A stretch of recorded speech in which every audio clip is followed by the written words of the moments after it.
Hey girl, are your healthy habits all over the place or non-existent?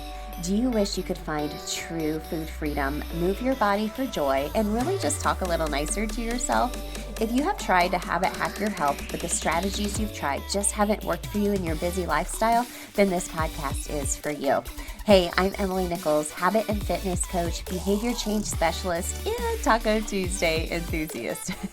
Hey, I am here to tell you there is an easier way than what we've been taught about our health and our habits.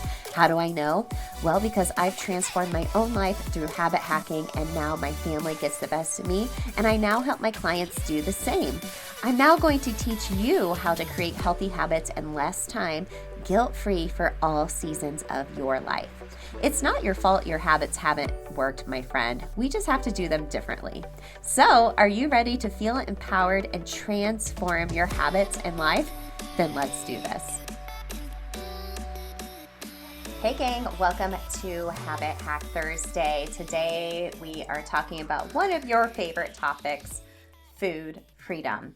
You know, I keep a running note in my phone every time I have an idea or I hear something around food freedom, mindset, movement. I jot it down to talk with you about either on a bigger episode on Mondays or on these habit hacks. And I feel like I came across like someone on Instagram, like in a reel or a TikTok or something, and they were talking about why foods are so addictive sometimes. You know what I mean? Like if you eat I've talked about those Milano cookies day after day after day, and since this podcast started, because that was what I used to eat in my car in secret and hide from it when I was working in nonprofit world and stressed and anxious out the wahoo.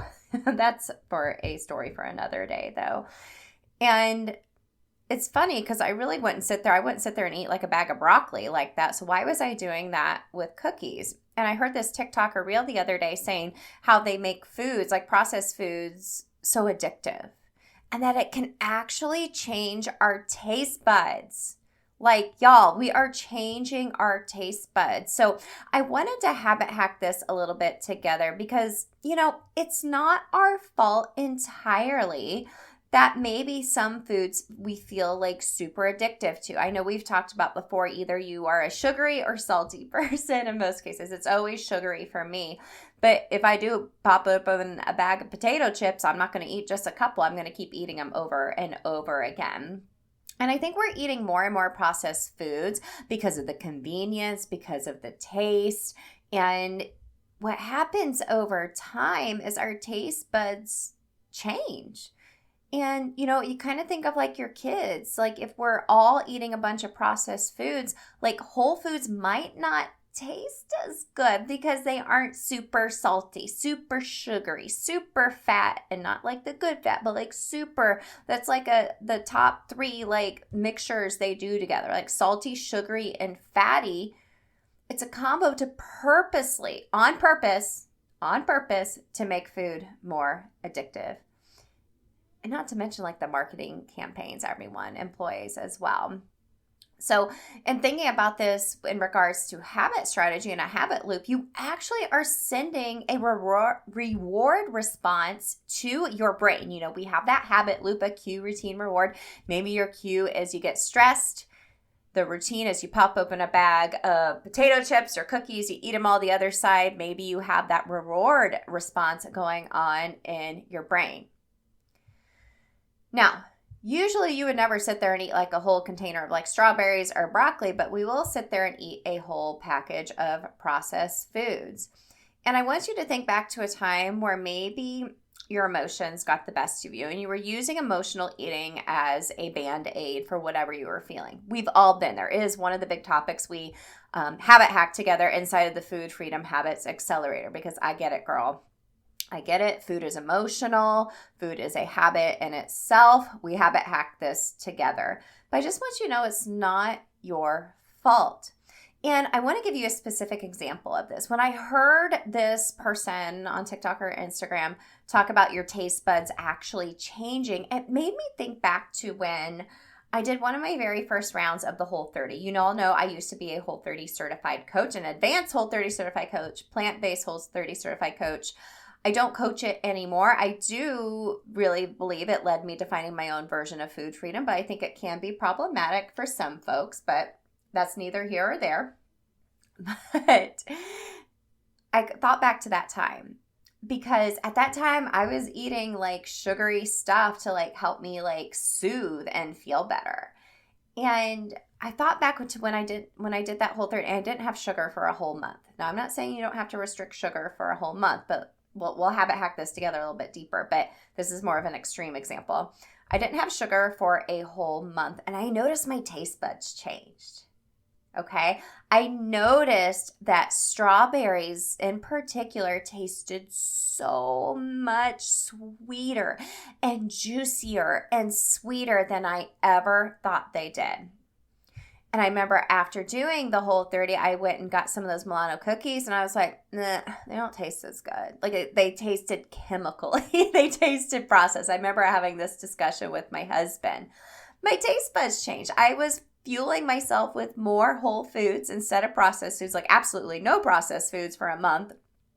My taste buds changed. Now, there is a middle ground that you can find where you aren't eating just processed foods all the time. That you can have them sometimes, right? There's convenience when we need them, right? I'm a big fan of like a smoothie, or I love an RX bar. That's processed too, right?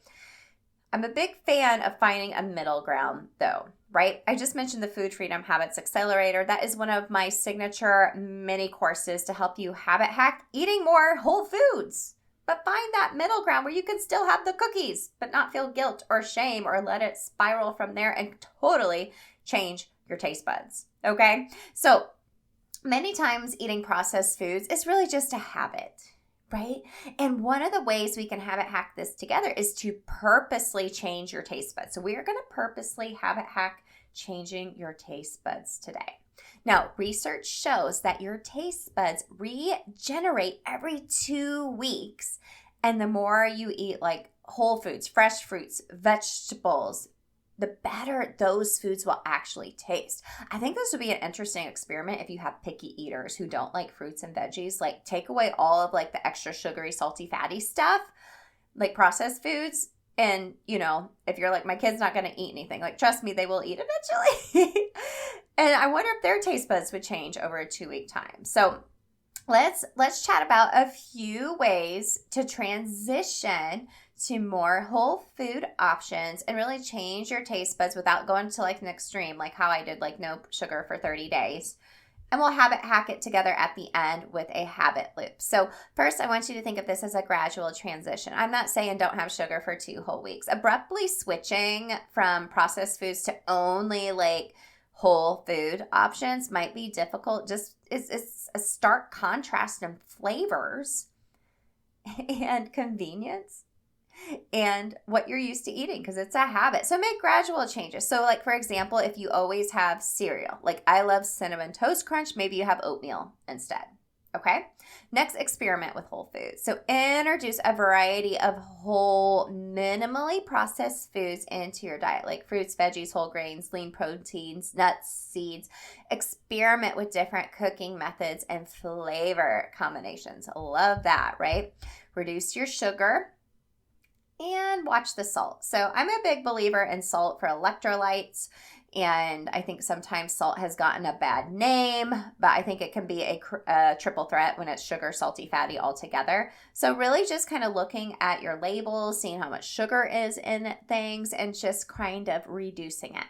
Next is to cook at home. Cooking your own meals gives you the control over the ingredients that you're putting in your meals. And if you're like, girl, this is way too overwhelming, I got you. So if you go to bit.ly/ingredient meals, okay, I have it linked in the show notes under the freebie vault, you'll get my 5-night weeknight ingredient meal list. It includes a grocery list of 5 nights of weeknight meals that are so easily minimally processed, whole food focused meals. And I include a little mini meal prep, mini meal prep training video in it as well. When I think of ingredient meals, I kind of like what I was just talking about, experimenting with different flavors and textures and combinations. That's how I create meals, is I do little mini meal preps. You cooking ingredients, combining those ingredients to make meals so it doesn't feel like I'm making like a 20-step process like meal. Like I need as simple as possible, and I know you do too. So go grab that freebie. I love the meals I share, and these are the meals I actually feed my families, and it's so easy. Next, mindful eating. Pay attention to the flavors, textures, and aromas of the food. Like slow down and eat your food. Slow down and try new foods, okay? Just like when we were little, try it and you might like it. You know, I think of my kids, like my oldest son, like pretty much eats anything now, and he used to hate like broccoli, sweet potatoes, Brussels sprouts, any of that type of stuff when he was little. He'd be like, bleh.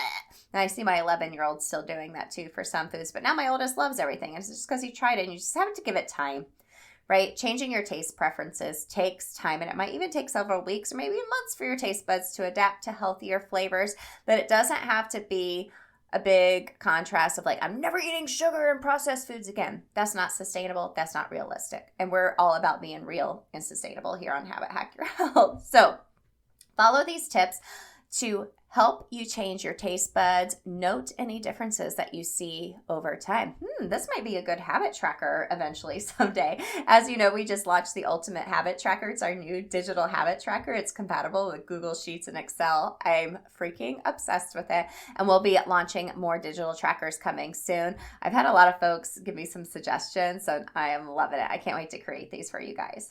But anyways, let's habit hack this together. So remember, a habit loop is a cue, routine, reward. This is what we dig deep into our accelerator program. And each accelerator, there's 20 custom habit loops around food freedom mindset and food freedom mindset movement.